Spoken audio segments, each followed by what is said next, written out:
we're going to do, instead of running through every question like we normally do at the monthly polls, this month we did run a normal poll, but as far as this presentation, I'm going to concentrate only on about 8 questions. And why I wanted to do that is because I wanted to burn in a little bit into the crosstabs. In other words, the data behind, the major points, so we could get a little bit of an idea and kind of delve behind public opinion. So we're going to do that a little differently. And some of the questions that we're going to talk about today, as I said, we're going to focus primarily on 8 questions. One of the questions was, as we frequently do, was we asked the public to grade the public schools. We also asked a question as to really, why do your children go to the public schools? What are the reasons? In other words, are they the best educational option? Are you committed to public schools? Is it because there's no other educational options available? We asked that question. We also asked about whether or not you felt parents had a right to decide whether children went to school. We also asked the question, as we frequently have in the past, if you could choose and money was not an issue, where would you send your child to school?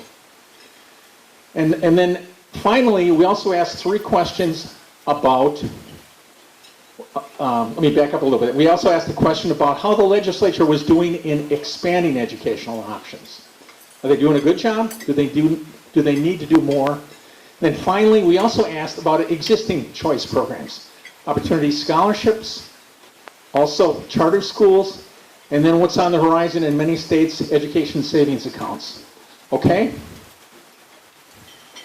So, a little bit about the methodology here. We talked with approximately 811 registered voters, ages 25 to 54. We did that because we wanted to get parents. Okay, 750 of those were identified as they voted in 2016. 411 parents, margin of error approximately 3.7%. The poll was in the field January 17th and 18th. Now, our results, as well as the crosstabs, will be available online after this session at that address, www.nccivitas.org/2017/school choice poll. Okay, if you wanted to copy that down, the actual results of the poll, the full results, as I said before, we're doing an abbreviated poll here. The full results and the crosstabs are available at that website. Okay, so let's start. Okay, question number 1 here. Okay, if you had to assign a letter grade to all public schools in North Carolina, what letter grade would you give the public schools?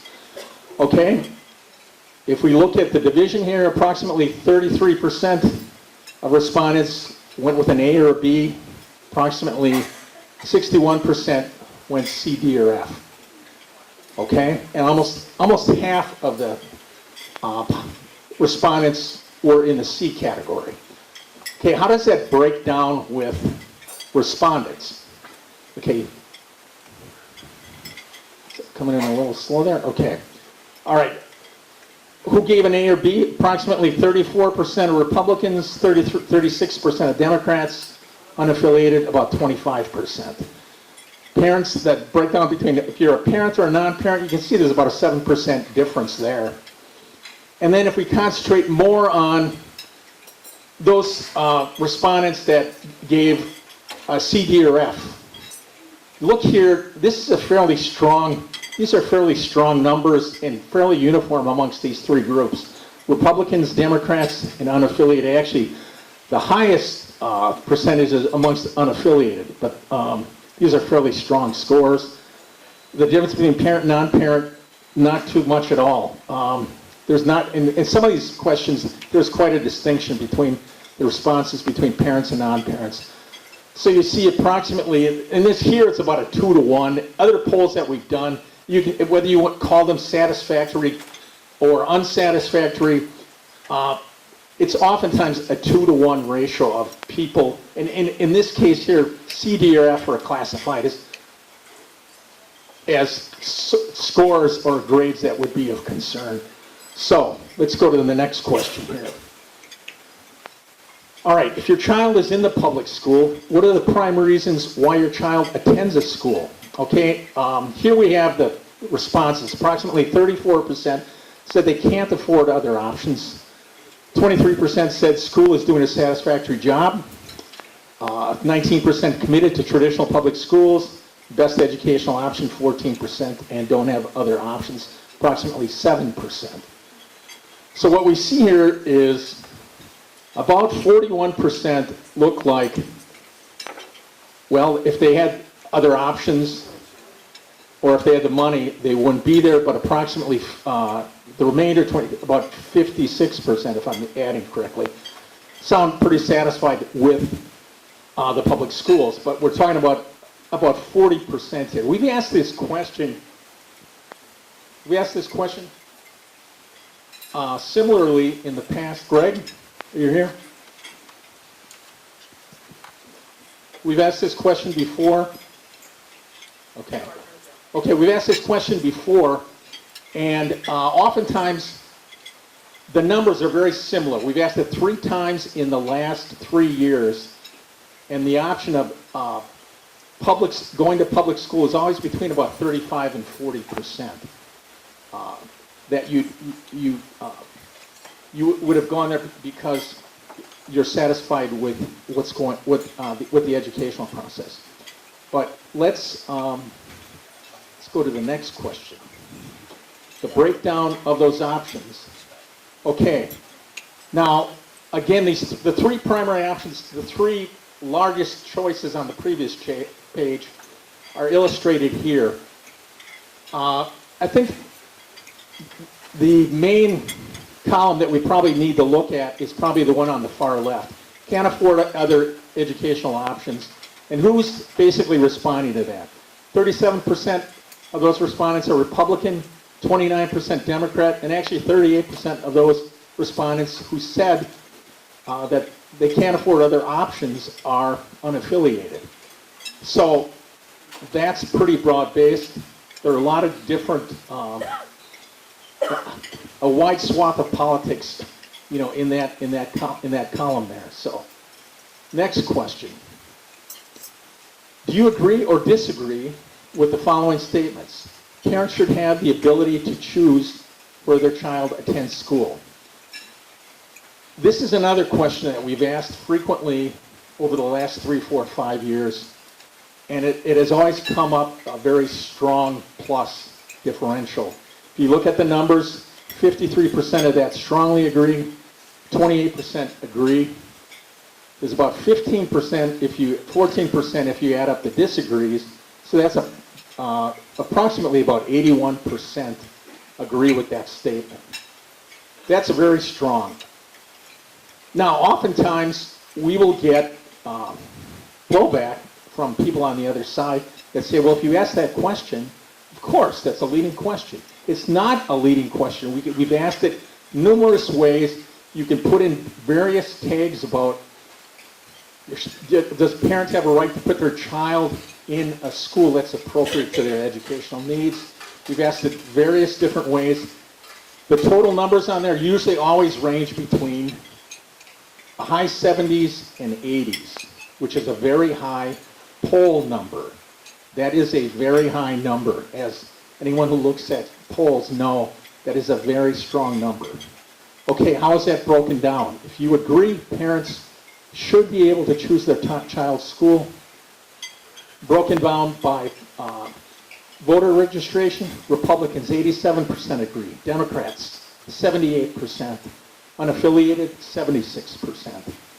Okay, a differential between parent and non-parent respondents, 85% of parents agree with that. You'd think that'd be a little higher, but even if you're not parent, you believe that 76% would agree with that statement.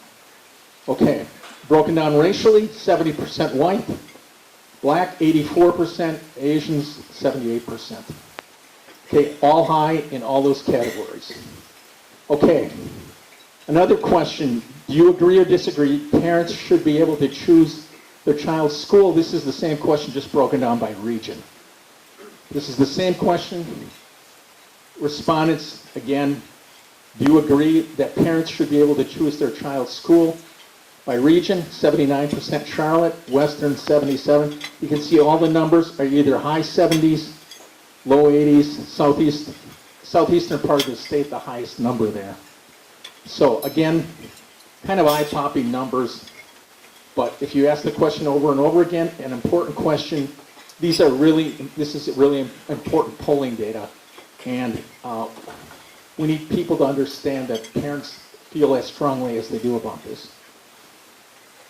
Okay, and next question is about where your child would go to school if resources weren't a problem and you could choose that they could go anywhere. Where would you select? 44% said a traditional public school, 35% said a private school, 11% a charter school, 8% a home school, and approximately 2% a virtual school.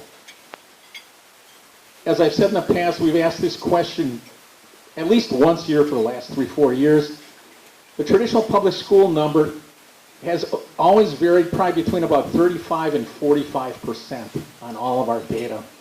But the important thing here on the options is that if you combine the options that are non-traditional public school, we're looking at about 56%. That's an important number. That means that over half of parents, if they had the choice, they would make a choice other than the traditional public schools. Did everyone hear that? If given a choice, parents would choose a school other than the traditional public schools. That's not bashing the public schools. What we want and what we fight for is the right to have parents choose a school that fits their child's educational needs, okay? That's what we're working for. Okay, and in this case here, 44% would choose the traditional public school. 56% of others would choose a non-traditional option. Okay, we broke that down by party registration. Again, note these are the breakdown of traditional public schools: 43% Republican, 48% Democrat, 37% unaffiliated. For the traditional public school, no surprise there. In private schools, that's the third column. If you look at those, the somewhat surprising statistic there is 42% for unaffiliated, which is the highest data point in the column, which is surprising to many people. Okay. The next question. We asked how parents or the voters felt about how the legislature was doing in expanding educational options. As you know, over the last, since about approximately 2010, there's been a lot of work done to expand choice for parents and students in North Carolina. We asked basically, how are they doing? The question, which of these statements best reflects your views on how well the legislature is meeting the educational needs of families? First statement is state lawmakers are doing a good job of expanding educational options for families, or state lawmakers need to do more to expand educational options for families. There are the data points. Need to do more. 70% of respondents felt that. Only 17% said that they're doing a good job. Parents want more. How is this broken down? And this is a breakdown of that 70%, 69% Republican, 73% Democrat, 67% unaffiliated. You would think maybe that there might be a strong differential between parent and non-parent here. There really isn't. I mean, it's 3% here, but that I think is important as well. The breakdown by race, 67% say they need to do more amongst whites, amongst blacks, 76%, Asians, 81%. Okay, breakdown by region, again, do we need to do more? If you briefly see that, again, it's all in the high 60s, low 70s in every region of the state. The northeastern part is grayed out a little bit because of respondents there. So, but you can see that's all very high. Okay, now we're going to move through, and the next three questions are going to be on basically public sentiment on existing, on school choice programs, opportunity scholarship, as well as the charter school program. Okay, here's the first question. North Carolina Opportunity Scholarship Program provides scholarships to low and middle income students. Last fall, 6,200 students were able to use scholarships for up to $4,200 to attend a private school. Do you favor or oppose the Opportunity Scholarship Program? Strong favor. Approximately 71% said they strongly favor or favor the Opportunity Scholarship Program. The opposition here is about 20%, about 9% not sure. This number has grown. This is another question that we've asked numerous times over the last 4 or 5 years. This number has always hovered probably around low 60s to 70s. The important part is that support for the charter school program is growing, and that's important. Okay, how does this break down? If you favor the Opportunity Scholarship, Republicans 72%, Democrats 70%, unaffiliated 67%. Parents, there seems to be really not much of a difference between non-parent and parent. If you broke down for the Opportunity Scholarship Program by race, 68%, 80% amongst African Americans, 74% amongst Asians. So a strong support there for that program. Okay, charter schools. Charter schools, here's the question, are public schools which are governed not by a school board, but by an independent board. The law creating charter schools intended for the schools to be more innovative, subject to fewer administrative regulations, and held accountable for academic achievement. Based on your understanding of charter schools, do you favor or oppose charter schools in North Carolina? Okay. Strongly favor and favor, 70%. Opposition, about 20% when we combine the columns. Again, a very strong number here. If you break down this, the favor, strongly favor or favor, the breakdown by party registration, 74% Republican, 62% Democrat, unaffiliated 74%, which is a very high number again. Parent, non-parent, a little differential there, about 6% broken down by race. 74% should note African Americans support and 68% for Caucasians. Okay, the last question here we're talking about is on education savings accounts. Who here has heard about an education savings account? Okay, this program is probably the future of school choice. There are 5 other states that have ESA programs. 30 states are currently considering legislation. I'm not going to get into a lot of detail on them, but we actually had another question on the expanded poll that you can note, but we asked who had heard of the programs, and hardly anyone did. But we did expand the question basically to say what they do, and we asked one question on this, and here it is. 5 states now have similar type programs called ESA accounts. That's in reference to the poll question. Supporters say ESAs give parents control over where their child attends school and allows them to customize their child's education. Opponents say ESAs take money away from the public schools and give money to schools that aren't held to the same standards as public schools. So this question asks, do you support the idea of education savings accounts? Okay, our response was strongly favor or favor, 52%. People who opposed, the combined columns there, about 30%. This is, in my view, kind of a high figure considering not many people know about them. We've actually began polling on ESAs in 2012. And some of these numbers vary a little bit, but I've never seen a poll where they were underneath 50. Now, there's also, we didn't ask on this poll, but oftentimes frequent polls will ask, if you support the idea, what's the best way, the best mechanism to implement it, and then you can get different responses. But this is just the idea. 52% said they favored ESAs. Okay, a breakdown for that, Republican, 62%, Democrats 45, unaffiliated 46. There's a strong differential here between parents and non-parents, and I think some of that is not having a clue of what an ESA is, which is 9 percentage points there. Broken down by race, 53% of whites, 49% of blacks, and 55% of Asians support. Those are strong numbers. Okay, broken down by region again. If you look across North Carolina, lowest numbers, Western and 46%, but in the Triangle and Piedmont, a little over half. Charlotte also, strong showing in southeastern North Carolina.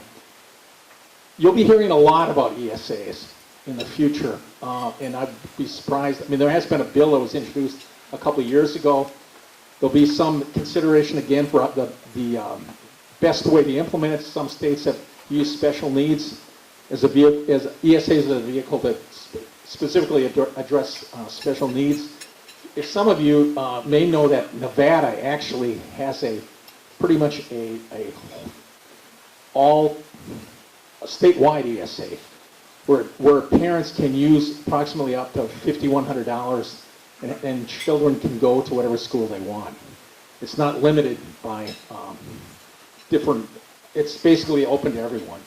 It's been litigated, and the state has to change how the program is financed, but that will be a reality probably shortly.